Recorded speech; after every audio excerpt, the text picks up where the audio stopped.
제가 소주 장사할 때였어요. 그러니까 한 15, 16년 전인데 그때 이렇게 하는데 춘천역이 글쎄 없어진다는 거예요. 에? 이게 무슨 말이야? 그래서 알고 봤더니 이제 오래된 역사를 이제 민자 역사로 아무튼 새 옷을 입기 위한 그래서 이제 그 역을 없앤다는 소식을 이제 그 당시에 들었죠. 야, 저한테 춘천역은 굉장히 또 여러 가지 의미를 주는 기차역인데, 뭐 고등학생 때부터 특별히 할 일이 없거나 기차라는 것을 타면서 당일치기를 할지언정 어디라도 놀러 가고 싶을 땐 사실 늘 청량역에서 춘천을 다녀왔었거든요. 또 때마침 그 김현철의 춘천 가는 기차 노래도 있었고, 고로 저는 이제 어느 날 아마 춘천역이 사라지기 바로 전날이었어요. 좀 비가 제법 오는 날이었는데 아침 일찍 준비를 하고는 기차를 타고 그 역을 다녀왔습니다. 뭐 좀 닭살 돋는 표현인데 뭐 역이 저를 알겠어요. 뭐 제가 간다고 뭐 역이 뭐 위로를 받겠어요. 하지만 가서 어 거의 텅 비다시피 한 역사에서 맥주 한잔 마셨고 비를 맞으면서 소양강댐까지 다녀왔었던 적이 있었죠. 뭐 특별히 사라지고 잊혀져 가는 모든 무수히 많은 것들을 매번 그때그때 작별 인사를 전하진 못했어요. 저도 먹고 사느라 바빴고 또 그런 소식들을 굳이 일부러 찾아 헤매진 않았으니까. 근데 또 얼마 전에는 우연히 신문기사를 통해서 종로에 있는 서울극장이 8월 마지막 날을 기점으로 영업을 종료한다는 소식을 들었습니다.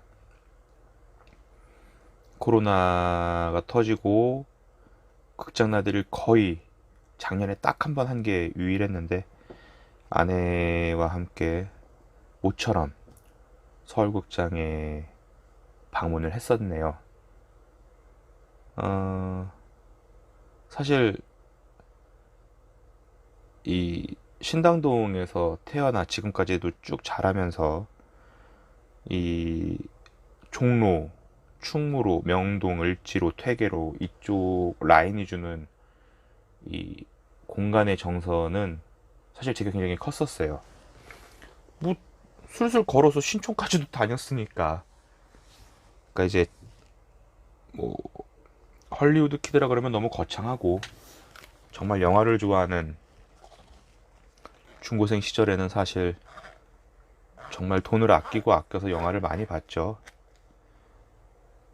어, 뭐라 그럴까?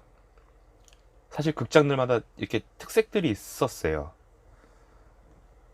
뭐 대한극장은 뭐 화면이 워낙 컸기 때문에 더할 나위 없이 좋았고, 국도극장은 다른 곳들에 비해서 을지로 4가에 있다 보니까 사람들이 그렇게 많이 없었어요. 고즈넉한 분위기가 있었죠. 명보극장은 어디서 주워들은 소리로 굉장히 사운드가 좋았다는 평이 있어서 뭐 음악 영화 혹은 영화 음악을 꼭 중시해야 되는 영화라면 명보극장을 택했었고요. 뭐 좌석 참 그지 같았던 단성사 그 맞은편에 극장보다도 극장 앞 광장이 더 마음에 들었던 피카디리, 그리고 한 블럭 옆에 있는 낙원상가 옥상에 있었던 허리우드, 또 스카라, 아세아 극장, 뭐 두루두루 있었죠. 아, 명동의 중앙극장도 기억나네요. 명동 이쪽 한가하게. 아무튼 뭐 그리고 또 그때는 사실 지금처럼 뭐 한 작품이 여러 극장에 걸리는 시절도 아니었어요. 다이아드를 보려면 단성사에 가야 되고 로보캅을 보려면 서울극장을 가야 됐었던 단관 개봉이 있던 시절이라 아마 지금 어린 친구들은 가늠도 짐작도 안 될 텐데, 그래서 뭐 이제 그때 시절의 극장의 풍경을 얘기하자면 대략 이런 것들이죠. 전화 예매도 받지만 대부분 현장 가서 현장 티켓팅을 했었고, 단관 개봉이다 보니까 뭐 개봉 날부터 해서 많은 사람들이 극장 앞에 정말 뺑뺑이를 돌 정도의 줄을 섰었습니다. 안표상 물론 있었고요. 오징어와 팝콘, 콜라, 각종 음식물을 파는 아주머니들도 정말 즐비했었고요.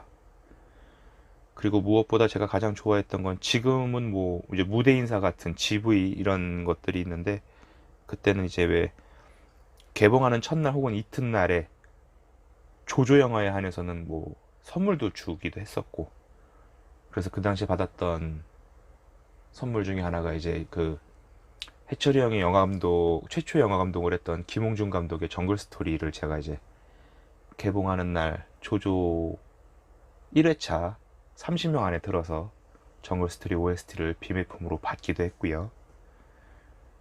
그랬죠.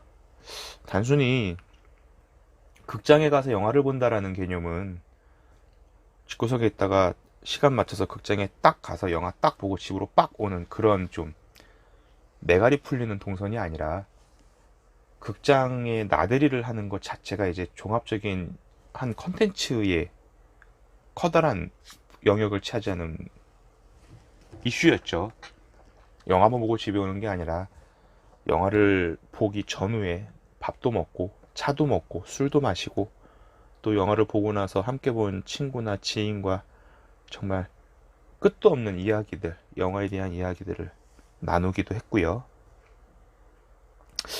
그렇게 보면 정말 극장은 단순히 90분에서 2시간짜리 영화 한 편을 보러 가는 곳이 아니라, 짧게는 반나절, 길게는 울고지 하루를 다 통틀어서 시간을 만들어야 되고, 또 그것을 즐기기 위해서 마음의 준비를 해야만 했던 그런 문화적 대상이 아니었나 싶습니다.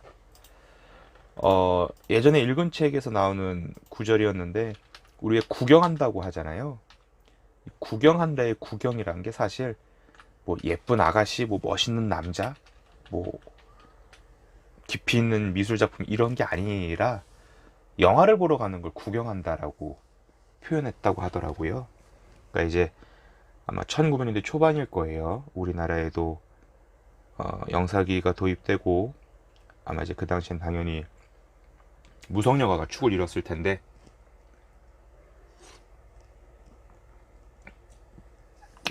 평평한 하얀색 화면에 움직이는 동영상을 보는 것이 최초일 수밖에 없던 시절엔 뭐 무성영화도 어마어마했었고, 또 대부분 코미디라는 장르로 볼 수밖에 없었던 그 장르에 있어서는 얼마나 즐겁겠습니까?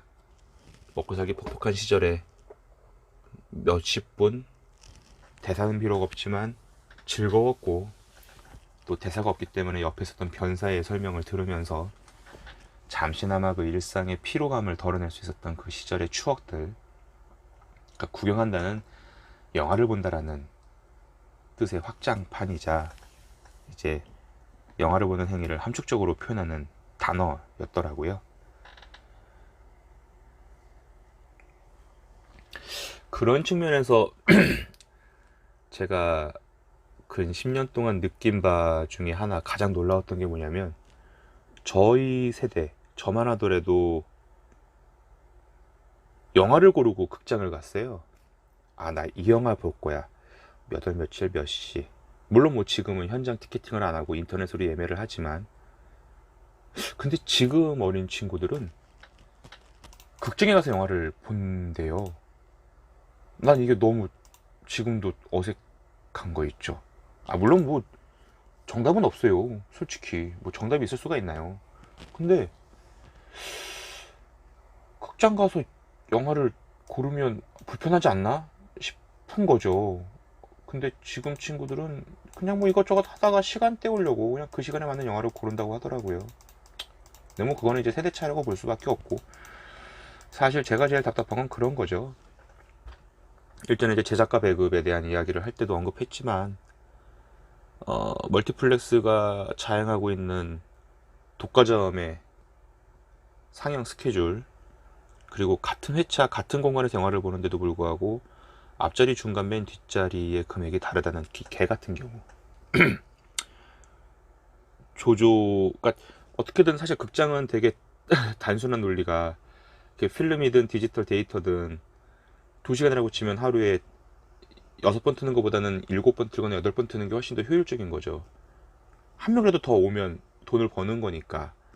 그렇다고 뭐 진짜 필름으로 트는 게 아니니까 극장에 영상회사가 있는 것도 아니고, 지금은 제가 알기로 아마 센터에서 각 극장에 네트워크로 영화를 쏴주는 걸로도 알고 있고, 물론 그게 아니라 한들 그 극장에서도 사람 한 명 혹은 이미 프로그래밍 되어 있는 타임 스케줄에 따라서 영화가 플레잉 되는 거죠.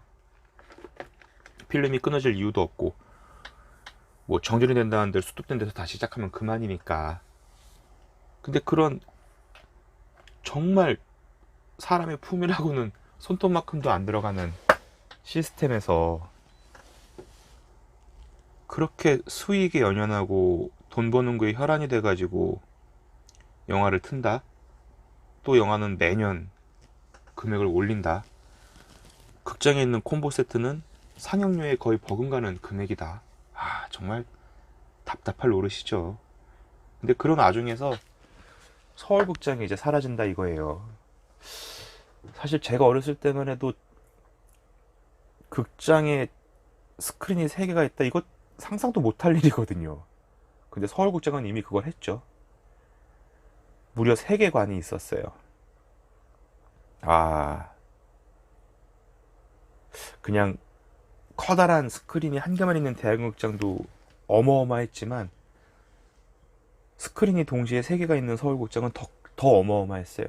이건 정말 어떻게 감당할지도 모를 만큼 설레임이 컸었고 그랬는데, 이제는 그 서울극장이 이미 세월의 뒤편으로 사라진 거죠.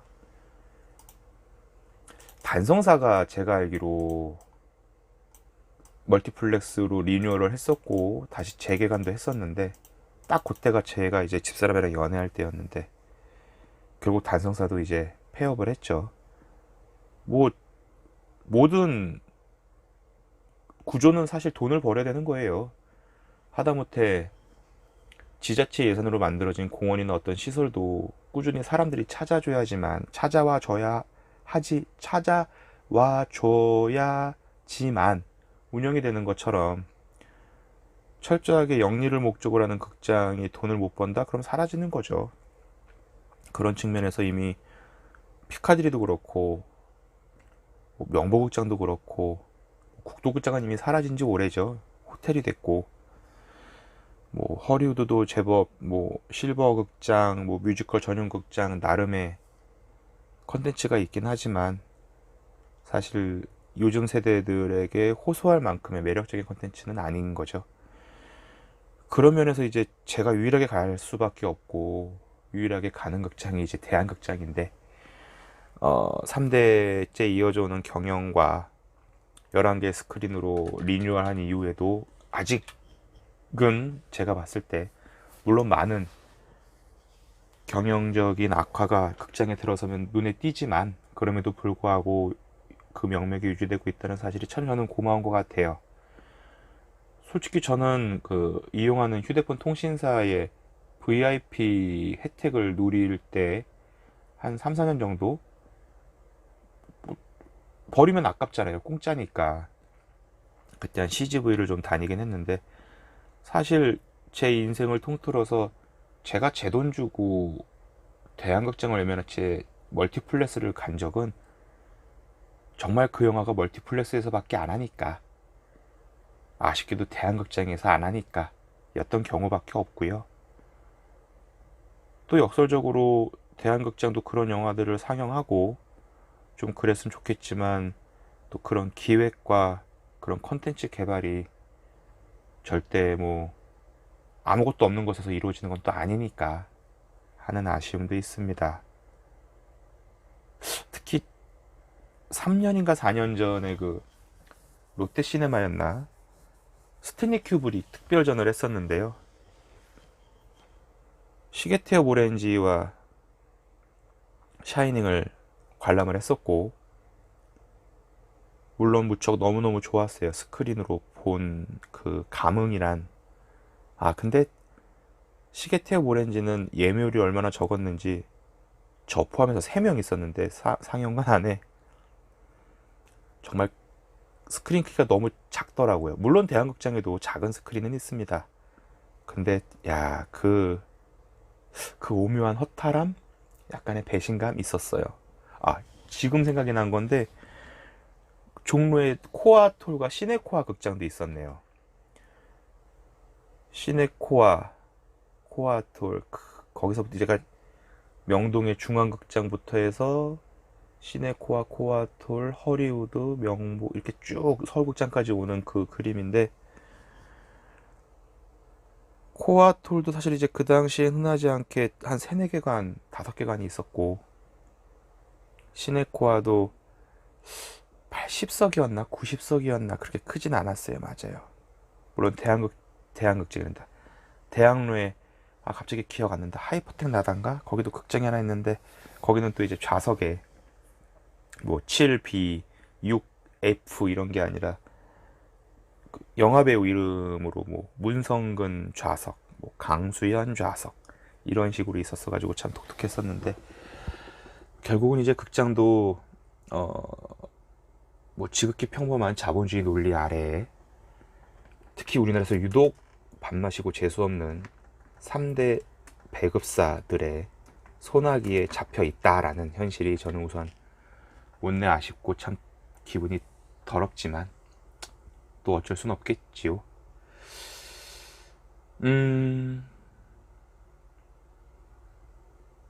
광석이 형의 공연을 보고 싶었어요. 10대 때는. 아, 이 형 목소리 죽이는구나. 이 형 기타 죽이는구나.